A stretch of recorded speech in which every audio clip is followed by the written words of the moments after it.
Hi ho, Ando here from Happy Life Martial Arts. Welcome to episode number 110 of Fight for a Happy Life, the show that believes even a little martial arts makes life a whole lot better.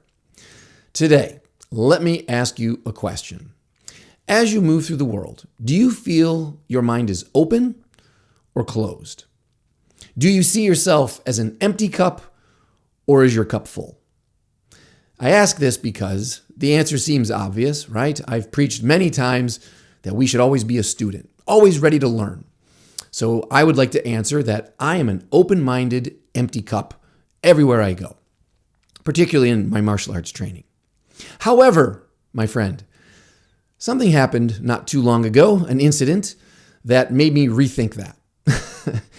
And this incident led to advice that I want to offer to you today that's a little uncommon, a little unconventional. It's a great reminder that advice, no matter where you get it, is contextual. In one situation, the best advice might be to stand your ground and do not back down. In another situation, the best advice might be to let it go and walk away. The right advice at the right time is your best chance for success. The wrong advice at the wrong time, well, that can get you killed. So let's, for the moment, open our mind to a little bit of advice that might be unconventional. Here's the incident. About a year ago now, I had the privilege to go train with my very first karate teacher. He's in his 70s now, but he's a dedicated student, and so his skills are very impressive.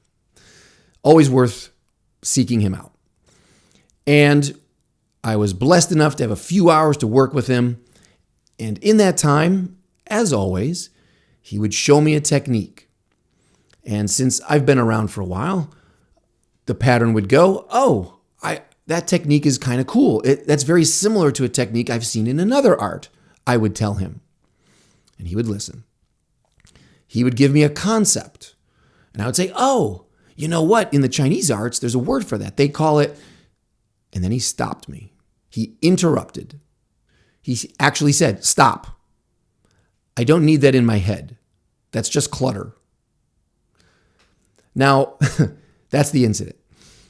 At first, I was shocked, right? Completely taken aback. Because I've done this for years, sharing notes, right? Of course, I'm there as a student. So I'm there to learn. But as an older fellow who's been around a little bit, I always feel maybe I can make their time feel better spent if I can offer something back as well. Is that arrogant? I don't know. It just feels friendly. But in this case, after all these years, he finally just told me stop. But more importantly, he said he didn't want the information. So my reaction was, whoa. Do you mean to tell me you, one of my martial arts heroes, has a closed mind? You don't want to learn something? And it took me, I'll be honest, it took me a couple of weeks to actually figure this out and make peace with it. And what I figured out was, it's a false choice to say whether your mind is open or is it closed. Perhaps there's a third choice. What about just a focused mind? He was telling me, I don't need the information that you're offering. And it's actually a distraction to my work. It's hard enough to get good at something, right? You need to be focused on it and work on it and have some faith in it. And if I come in and start saying, look over here, look over there, it's like this, it's like that, it actually slows down his work. He's already made his commitment to what he wants to be great at. So I hadn't really considered that before. And maybe now that I'm older, it's the natural time to start thinking that way. As I reflected on this incident, I realized that this pattern wasn't just with him. It basically had repeated itself with every teacher I've ever had. Again, I have always been of that school of thought, thinking I'm an empty cup, I have an open mind, I will learn from anyone, anytime, anywhere. That's why I'm so cool. And then I realized that over the years, with several different teachers, all of whom I respect, all of whom were absolutely worth spending time with and listening to and learning from, they were all uninterested in what I had to offer them. That pattern always showed up. Someone would show something, I would respectfully add in, and I'm not a jerk, I'm not saying every single time, every single moment, but once in a while I'd pick a moment like, wow, that is so similar to this other thing that I have seen. You might find this interesting. They call it this or they do it this way. But then it hit me after this incident where I was told to stop, that none of those teachers over the years had ever actually asked me a follow-up question. They never said, tell me more. They never said, can you repeat that? Can you show me again? Hey, why don't you take over the class for a moment? Send me a link. What are you talking about? Never. I don't recall any teacher ever asking me to repeat anything. They were always polite. Now that I realize that that's been that pattern, I realize this new advice, that perhaps there is a time to close your mind, to focus it in a different wording. Because let me be clear, all of these teachers are really good at what they do. Whether or not you agree with what they do, they are good at what they do. They are all intelligent. They were all hard workers. And none of them are delusional. Because I know right away you might think, oh, well, they practice this narrow band of skills and they don't even realize that they don't know how to do something with that knife or on the ground or against multiples or whatever they're doing. They're not doing something else, and therefore they are vulnerable. They are incomplete. But they're not delusional, and that's the difference. If you say, hey, I'm a boxer, that's all I do, and I'll never get attacked by a knife, well, that's delusional. Or if you say there won't be multiple people, well, that's delusional. I'll never get taken to the ground. That's delusional. But all of these teachers, with the skills that they've chosen to develop and master, they're not delusional. They know what they can do and they know what they can't do. They know where they've spent their time and they know where they haven't spent their time. And they'll be the first ones to tell you that. So how can you live with that vulnerability? Isn't it true that more is better? As a student of the martial arts or life, isn't it always about learning more, more? Isn't that a good thing? No. That's why this might be uncommon or unconventional advice. This is the old warning about being a jack of all trades and a master of none.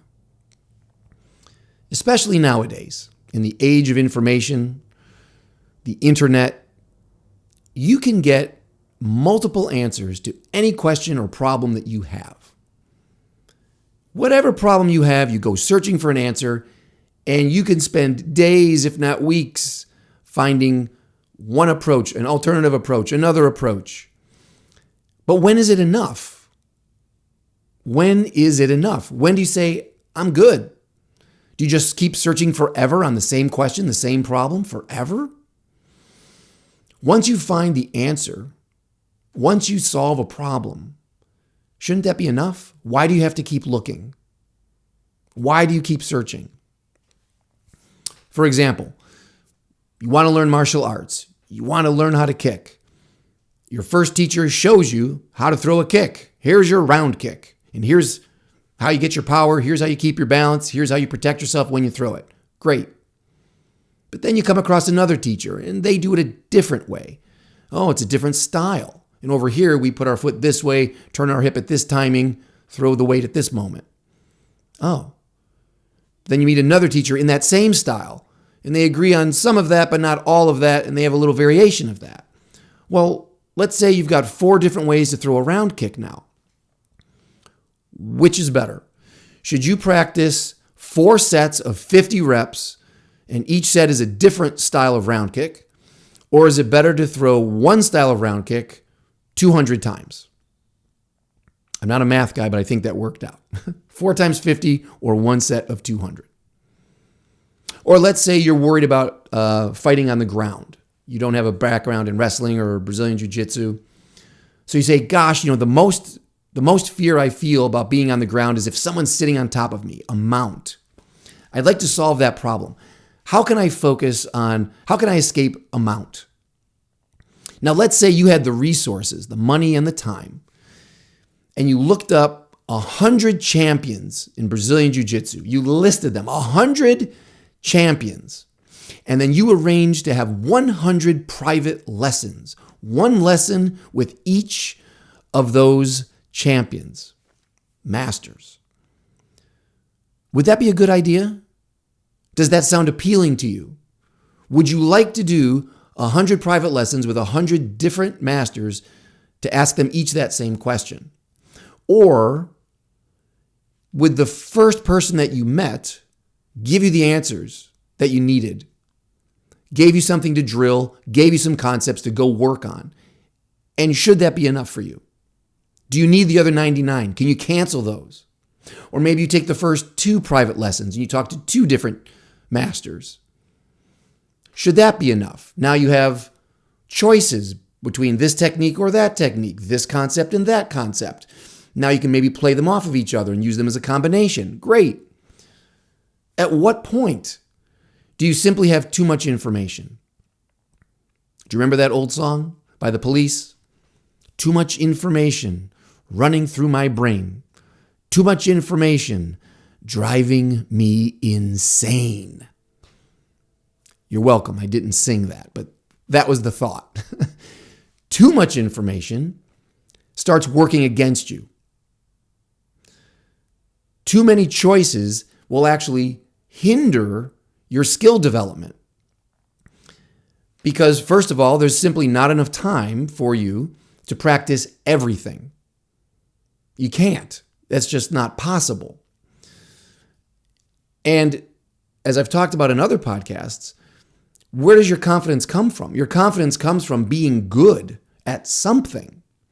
If you're chasing 100 different methods, you'll never have confidence in any of them. There will always be a doubt that there was a better way. If I had just gone to one more lesson, there might have been a better technique, a bigger concept. There are too many unknowns to ever feel confident in what you're doing if you don't spend the time doing it. If you don't commit to something, you'll never be good at anything. And if you're not good at anything, you won't have the bigger value of what martial arts training is supposed to give you. The confidence. You can stand up strong and feel comfortable in your space because you know you can do something. Doesn't mean you always win, ever. But you want to at least have a shot to feel good about what you're doing. You have to have faith in what you're doing. And the only way you can have faith in what you're doing is to go deep. You take some information, you work it and see where it leads you. Now, that first information you get may not be enough for you. It may not solve the problem. You might test it and it might fail. Then you can either go back to making that better or adding some more information. Now you do need another approach. Fair enough. You tested it, you tried, you went deep as you could. That makes sense.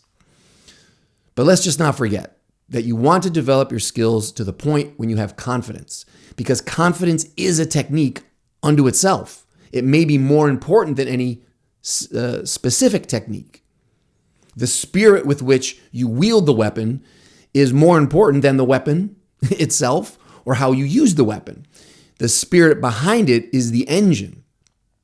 So whatever you are training, you've got to have faith in it. You have to have passion for it. You've got to be working it and testing it and getting to know it. That's when it becomes effective for you. Now, that kind of leads me to this big idea, or simple but big.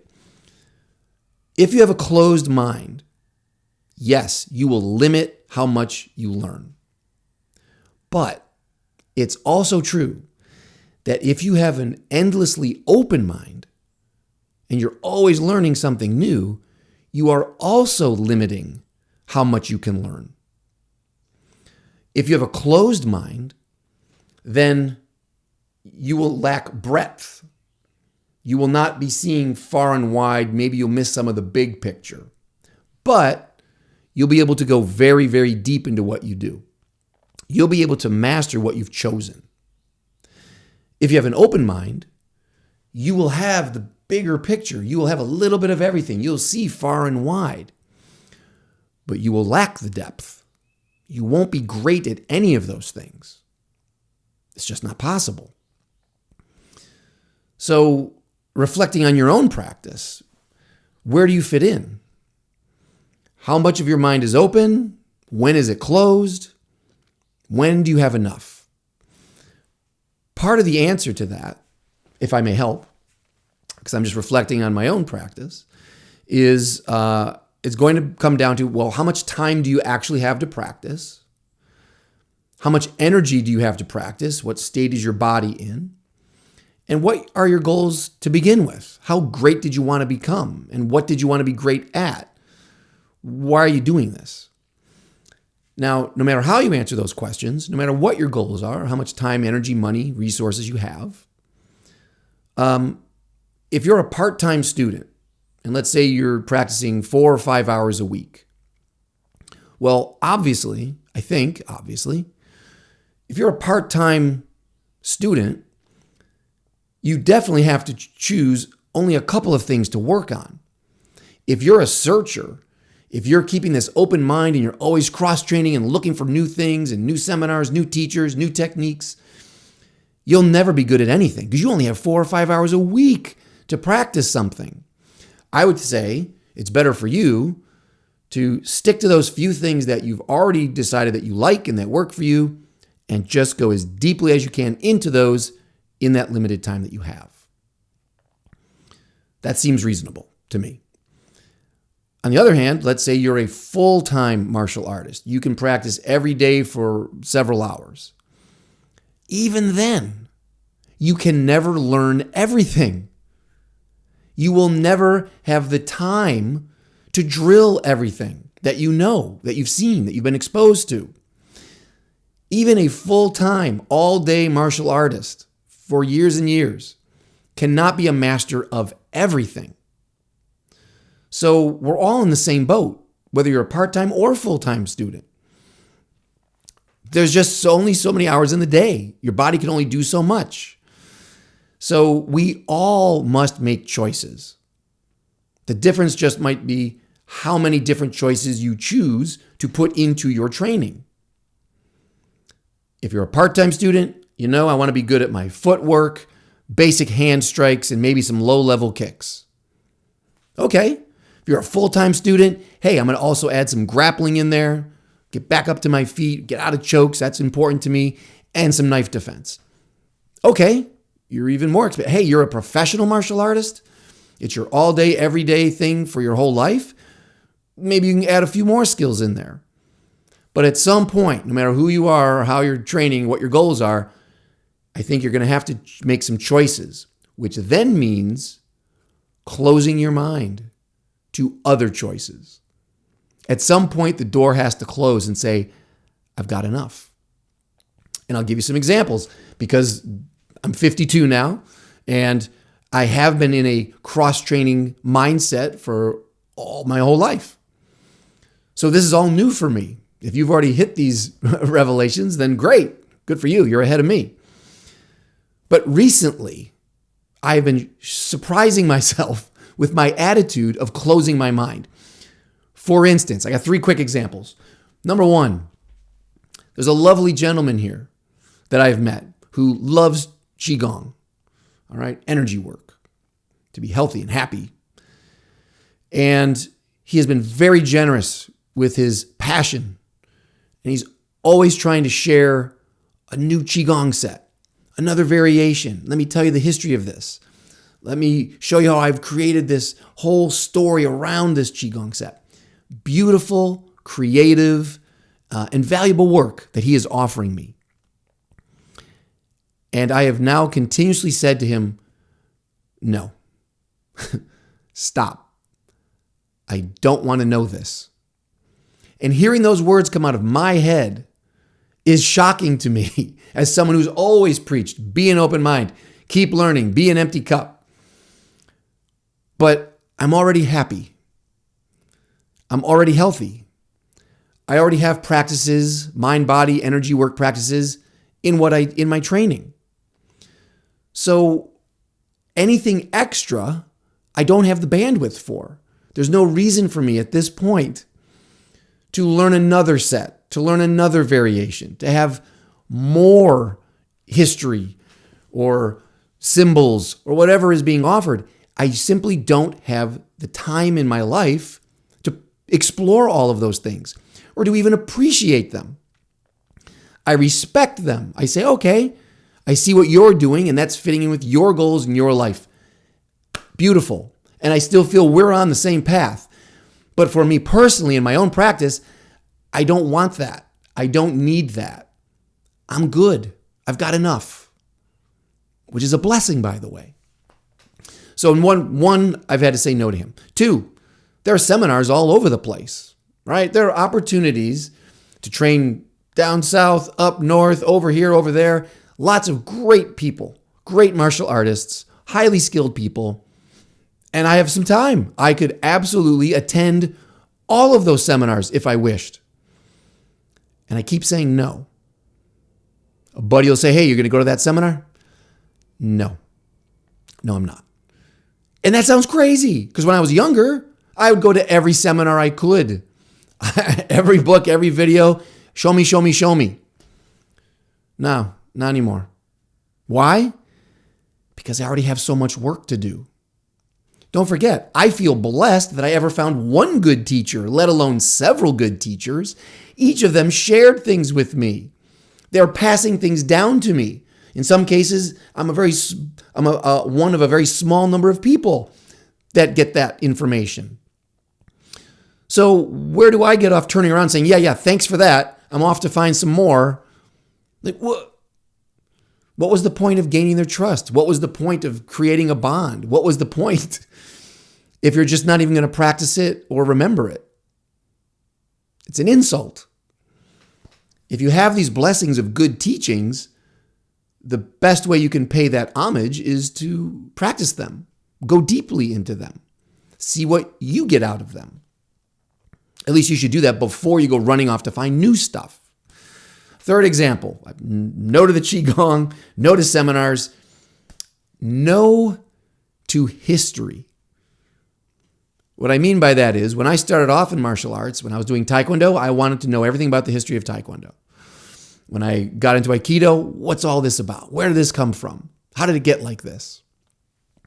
When I got into Kung Fu, oh my gosh, this style's my favorite. Where does it come from? What part of China? Should I visit there? Down to Chinatown, looking through books, talking to old people. Give me as much information as I can get. But time and time again, if you've done this, I'm sure you know, particularly in the Kung Fu, I hit a lot of dead ends. There's a lot of fog in the history of martial arts. But that's true even just for my own family history. Forget about the Kung Fu for a second. Even just researching my own family history. Well, why did great-grandpa come to this country? What was their life like there? How many relatives do I have? What did they do for a living? What was his name again? Even my own personal family history is foggy and has huge blackouts in it, and I don't know what's going on. But at some point, the lineage doesn't matter. The history doesn't matter. This is what I've come to realize. What's most important is what I'm doing today. I'm alive. I'm in the present. I need to make the most of this moment. Looking backwards is interesting at first, and just like I need to practice the information that's been given to me by teachers, I also need to honor my ancestors, whether that's the Kung Fu ancestors or my bloodline ancestors. The best tribute I can pay them is to take what they've been passing down, what they sacrificed for, what they lived for, and run with it forward.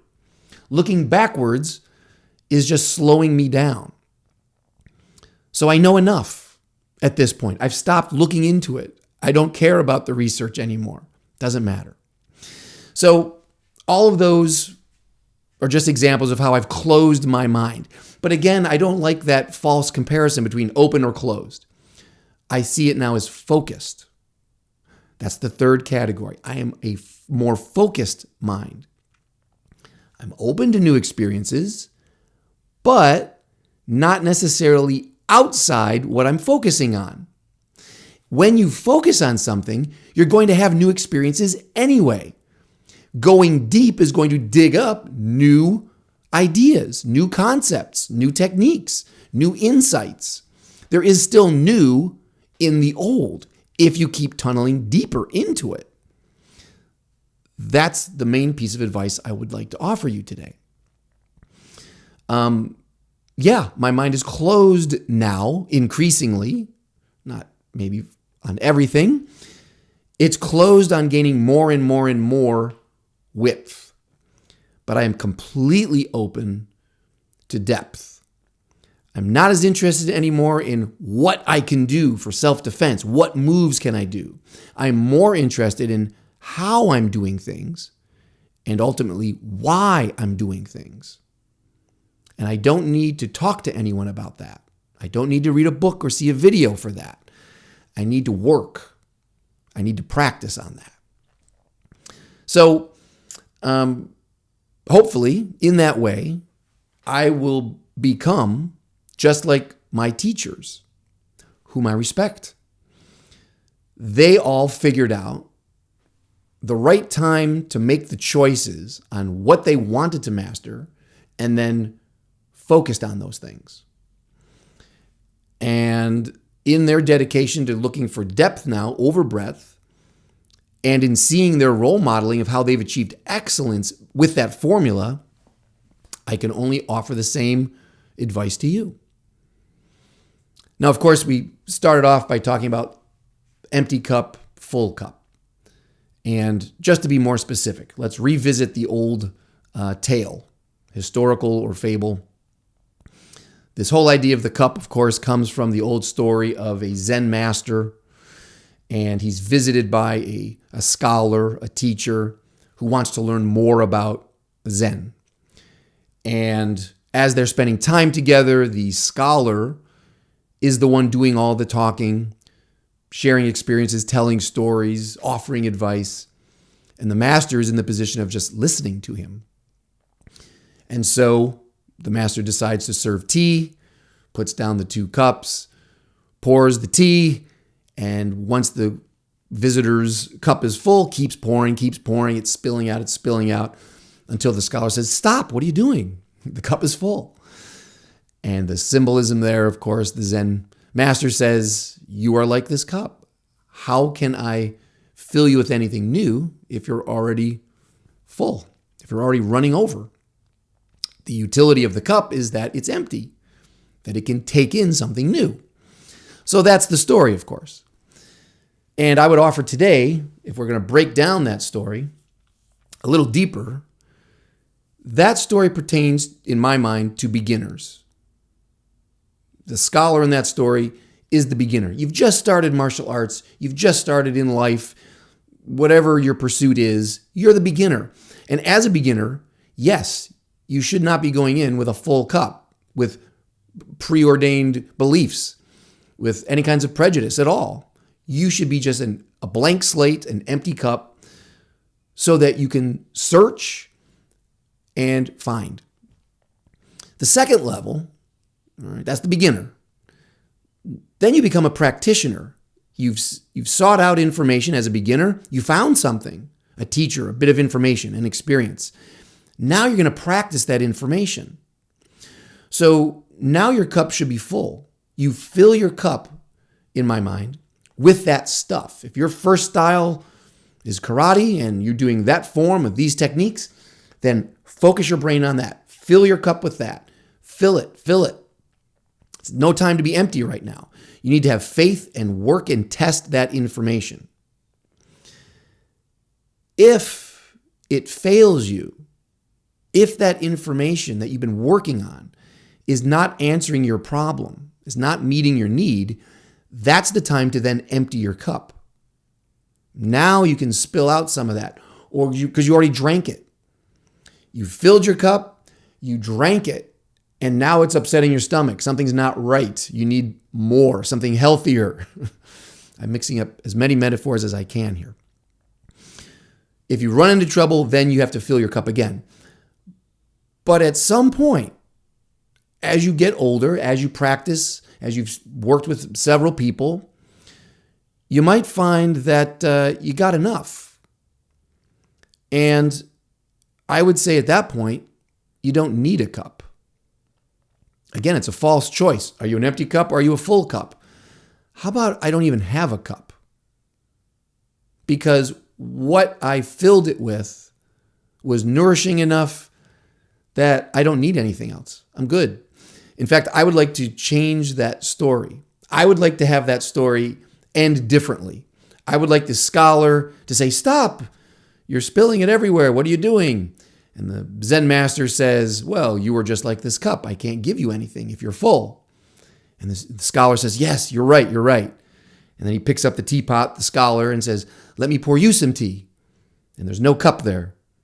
He says, well, aren't you going to drink any tea with me? And the master says, no, I'm good.